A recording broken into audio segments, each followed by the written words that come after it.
दोस्तों, हमारे देश की मिट्टी की बात ही कुछ और है और इस पवित्र मिट्टी को सींचता है हमारा किसान भाई।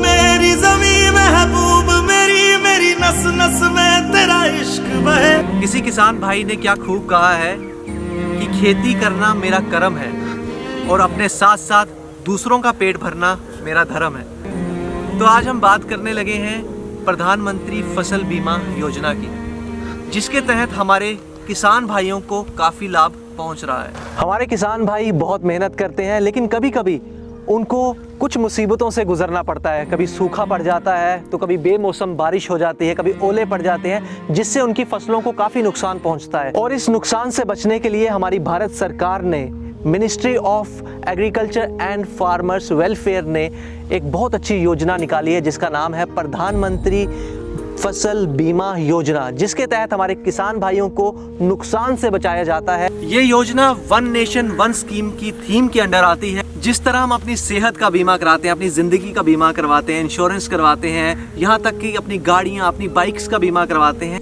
इसी तरह 2016 में भारत सरकार की तरफ से किसान भाइयों के लिए भी एक बीमा आया है, एक योजना आई है, जिसका नाम है प्रधानमंत्री फसल बीमा योजना। इस योजना की खासियत ये है कि जिन किसान भाइयों के पास अपनी जमीन है वो तो इस योजना का फायदा ले सकते हैं, लेकिन जो दूसरों की जमीन पर खेती कर रहे हैं वो भी इस योजना का फायदा बहुत आराम से ले सकते हैं। हमारे किसान भाइयों को खारिफ क्रॉप्स के लिए 2% का प्रीमियम देना पड़ता है, राबी क्रॉप्स के लिए 1.5% का बीमा देना पड़ता है, और अगर आपकी कमर्शियल या हॉर्टिकल्चर की क्रॉप्स हैं तो उसके लिए 5% का प्रीमियम किसान भाइयों को देना पड़ता है इस प्रधानमंत्री फसल बीमा योजना के तहत। अगर हमारे किसान भाइयों को बोई करते वक्त कोई नुकसान हो जाता है या फसल की कटाई के बाद भी कोई नुकसान हो जाता है तो आपको 72 घंटे के भीतर कंप्लेंट दर्ज करवानी है टोल फ्री नंबर पर।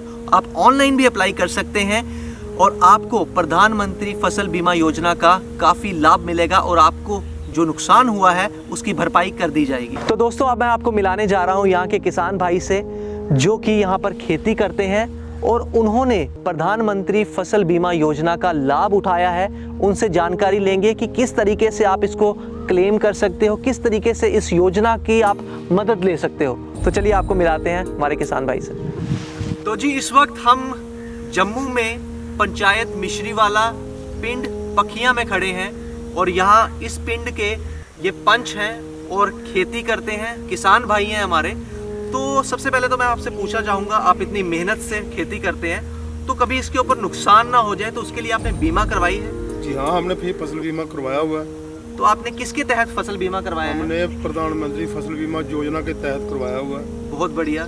प्रधानमंत्री फसल बीमा योजना, जो कि इस वक्त भारत देश में बहुत से किसान इसका लाभ ले रहे हैं, इन्होंने भी करवाया है। तो अब सबसे पहले मैं पूछना चाहूँगा कि इसकी उपयोगिता क्या है, इसके बेनिफिट्स बताएं और किस तरीके से आपके अन्य किसान भाई भी इसको यूज़ कर सकते हैं। देखो जी, ये फसल बीमा का ऐसी योजना है, हम खेत में जब काम करते हैं, फसल लगाते हैं, तो कई बार क्या होता है, नेचुरली तरीके से या ओले पड़ जाएं या फसल कटी हो, बारिश पड़ जाए, कीड़े पड़ जाएं या किसी तरीके से फसल नुकसान हो, तो हम क्या करते हैं, इसको हमें पूरा मुआवजा मिलता है अगर बीमा करवाया है। तो उसके तहत हम क्या करते हैं, अगर नुकसान हो जाए तो इसका एक तरीका होता है, 72 घंटे के अंदर हम टोल फ्री नंबर पे उनको कॉल करते हैं, वो हमें आते हैं और इसका सर्वे करते हैं, जो हमारा मुआवजा जायज़ बनता है वो हमें देते हैं। तो आप बता सकते हैं कि इसमें कौन सी फसलें इस बीमा के अंडर कवर हो जाती हैं? इस फसल के इस बीमा के योजना के तहत एक मक्की, बाजरा, गेहूँ और दान हो, बाकी सभी फसलें बाकी सभी फसलें, हाँ, सारी सब में बीमा मिल जाता है अगर उनका नुकसान हो जाए। जी जी। तो आप मुझे ये बताएं कि फसल बीमा के लिए कौन से किसान जो हैं इसके लिए अप्लाई कर सकते हैं? फसल बीमा योजना के तहत जो जिनके केसीसी कार्ड बने हुए हैं सर, वो भी करवा सकते हैं। केसीसी कार्ड की बहुत जरूरत है, और जिन्होंने लोन लिया होता है या लोन लिया हो या ना लिया हो, ठीक है, लेकिन केसीसी कार्ड जरूरी चाहिए। अगर नहीं भी हुआ, आजकल प्रधानमंत्री जी ने एक योजना निकाली है नई, जिनका नहीं केसीसी कार्ड बना है वो भी एग्रीकल्चर थ्रू डिपार्टमेंट के थ्रू अपना फॉर्म भरवा के बनवा सकते हैं। किसी किसान के पास अपनी जमीन नहीं होती, वो दूसरों की जमीन पे काम कर रहे होते हैं, क्या वो भी इस बीमा का फायदा ले सकते हैं? वो भी ले सकते हैं, क्योंकि उन्होंने कुछ लिखाया हो, अगर किसी एग्रीमेंट हो, कोई मालिक से लिखाया हो, मालिक से लिखवाया हो, एग्रीमेंट हो, तो वो भी इसका बीमा कृषि विभाग के थ्रू वो भी करवा सकते हैं। कृषि विभाग के थ्रू वो भी करवा सकते हैं। तो जोगिंदर जी, एक बात हमें और बताइए कि जो किसान भाई जिनका नुकसान हो जाता है तो वो कितने वक्त के अंदर अंदर वो इसका क्लेम ले सकते हैं, और कौन से दस्तावेज की ज़रूरत है जो इसके लिए अप्लाई करना चाहते हैं? जी सर, बात यह है कि जब हमारा कोई नुकसान हो जाता है किसी तरीके से, नेचुरली तरीके से, तो हम क्या करते हैं, उसको अपना इनका टोल फ्री नंबर है, टोल फ्री नंबर है जो यहाँ पे हमने मेंशन कर देंगे। जी जी, वो नंबर, उस नंबर पे कॉल करते हैं। एक हमारी आईडी होती है, जो पॉलिसी बनी है, वो बैंक वालों से हम अपनी आईडी लेते हैं। आईडी के थ्रू उनको बताते हैं कि ये हमारी आईडी है, वो उसको सर्च करते हैं, निकालते हैं हमारा नाम, पूरा एड्रेस, तो फिर वो हमारे पास आते हैं। तो फिर वो जायज़ा लेते हैं, पूरा सर्वे करते हैं। सर्वे करने के बाद वो जो जायज़ बनता है वो हमें मुआवजा मिलता है। ठीक है, मतलब 72 घंटे के अंदर आपने कंप्लेंट दर्ज करवानी है। जी जी जी। तो इसके लिए आप बता सकते हैं कि जो बंदा ये बीमा का फ़ायदा उठाना चाहता है, जो ये हमारी ये वीडियो देखकर जो किसान भाई को हम आगे मैसेज देंगे कि आप भी इस बीमा का लाभ उठाएं, तो कौन से दस्तावेज, कौन से डॉक्यूमेंट्स इसके लिए ज़रूरत है? इसके सारे डॉक्यूमेंट्स ये हैं कि एक तो अपनी ज़मीन की नकल चाहिए, पटवारी से ज़मीन की नकल चाहिए। हाँ, एक कृषि विभाग से एक फॉर्म मिलता है, वो भरना होता है। पटवारी से इसको मेंशन करवा के तो बैंक वालों के पास जाना, अपनी आधार कार्ड, पैन कार्ड और अपना राशन कार्ड, वे पूरे डॉक्यूमेंट लगा के बैंक वालों को देना। उधर फाइल बनती है, फाइल के थ्रू फिर हमारा केसीसी बनता है। फिर वो हमारे उधर सेविंग का जो खाता होता है, उस खाते से वो पैसे काट के इंश्योरेंस करवा देते हैं। ठीक है, और खसरा नंबर वगैरह खेत का पूरा उसमें, हाँ, पूरी उसमें डिटेल होती है, जमीन के कागजात वगैरह, ये सारे आपको करने पड़ते हैं। जोगिंदर जी, कौन से मौसम में फसल खराब होने का ज़्यादा खतरा रहता है? सर, ये मौसम जब गेहूं का कटाई का टाइम आता है, अगर उस टाइम बारिशें शुरू हो जाएं, जी जी, तो फिर भी खतरा रहता है उसको ख़राब होने का। जी। तो दान का जो है, दान का भी ऐसे ही होता है, जब मौसम बदलने पे आता है तो बारिशें शुरू हो जाती हैं, कई बार ओले भी पड़ जाते हैं। वो भी कभी कटी कटाई खराब हो जाती है, कभी खड़ी फसल खराब हो जाती है। ये जो प्रधानमंत्री बीमा योजना है, फसल बीमा योजना है, क्या आप उसका लाभ तभी उठा सकते हैं कि जब आपने खेती कर ली, उसके बाद आपको नुकसान हो गया, या पहले भी?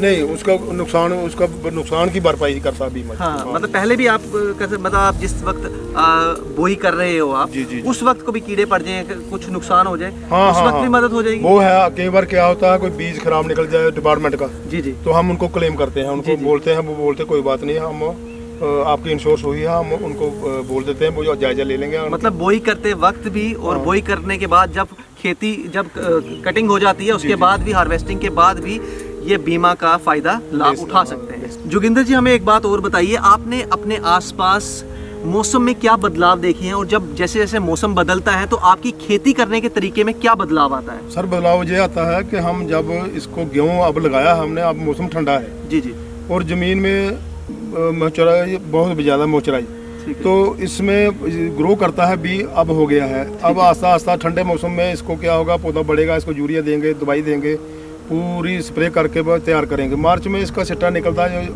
गब्बे बनती है जी। फिर इसमें जब अप्रैल में बदलाव आता है, ये पकने की शुरू हो जाती है, लास्ट अप्रैल में ये पक जाती है, और मई के पहले हफ्ते में हम काट के इसको निकाल लेते हैं जी। हाँ, जैसे जैसे मौसम बदलता है वैसे ठीक हो जाता है। जैसे जैसे मौसम बदलता है वैसे वैसे इनका खेती करने का तरीका भी बदलता रहता है। तो जोगिंदर जी, ये बताइए कि आपको कितना प्रीमियम भरना पड़ता है? हमें सर गेहूँ का 100 रुपया कनाल का भरना पड़ता है, और मक्की का 80 रुपये कनाल के भरने पड़ते हैं। और खारिफ क्रॉप का जो है वो आपको 2%, हाँ, और राबी का 1.5% भरना पड़ता है। जी जी जी, ठीक है। और जो हॉर्टिकल्चर क्रॉप्स हैं, ये इसके ऊपर 5% प्रीमियम देना पड़ता है। तो फिर बताइए थोड़ा, क्या आर्थिक मदद हो सकती है आपकी? हाँ, बहुत जो होती है। किस तरीके से हो सकती है आर्थिक मदद? आर्थिक मदद इस तरीके से होती है, अगर किसी के पास 20 कनाल ज़मीन है, जी जी, तो उसका लगभग हिसाब लगा लो, आपके 50-60 हज़ार तो बनता ही बनता है। हाँ, तो वो देते हैं वो। और फसल अगर कोई ख़राब हो जाए तो आपको कितना प्रीमियम देना पड़ता है? फसल अगर ख़राब हो जाए तो प्रीमियम हमने पहले ही भरा होता है। जी जी, भरा होता है। हाँ, उसके तहत हमारा निकलता है। जैसे आप बता रहे थे कि गेहूं के ऊपर इतना, जैसे मैंने 28 कनाल का केसीसी कार्ड बनाया हुआ है, जी जी, और उससे गंदम लगाई है कम मैंने, जी, मेरा 1428 रुपया उन्होंने बैंक खाते से काटा है, टोकी वालों को भेज दिया बैंक वालों ने, जी जी। और अगर मेरा फसल भगवान ना करे अगर खराब हो जाए तो कम से कम 40-50 हज़ार रुपया मेरे को मिलेगा।